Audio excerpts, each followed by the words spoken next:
ابراہیم کی نسبت سے جو اچھے کام کرتے تھے ان کاموں میں آپ اتفاق و اشتراک فرماتے تھے. اسی بنا پر حج میں بھی شرکت فرماتے تھے اور اپنے اس اصول کی بنا پر آپ خلاص کے ساتھ روزہ رکھتے تھے لیکن دوسروں کا اس کا حکم نہیں دیتے تھے. عزیز سامعین، جب آپ صلی اللہ علیہ وسلم مدینہ طیبہ تشریف لائے یہاں یہودیوں کو بھی آپ نے عاشورہ کا روزہ رکھتے تھے. پھر ان کی یہ روایت پہنچی کہ یہ وہ مبارک تاریخ ہے جس میں حضرت موسیٰ علیہ السلام ان کے قوم کو اللہ تبارک و تعالیٰ نے فرعون سے نجات عطا فرمائی تھی. پھر آپ نے اس دن کے روزے کا کیا اہتمام فرمایا.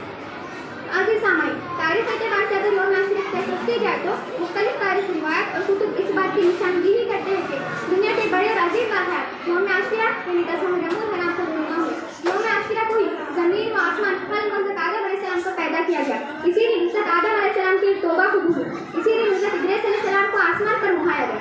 اسی دن حضرت نوح علیہ السلام کی کشتی ہولناک سیلاب سے محفوظ ہو کر سورہ چودھری پر لنگر انداز ہوئی. اسی دن حضرت یوسف علیہ السلام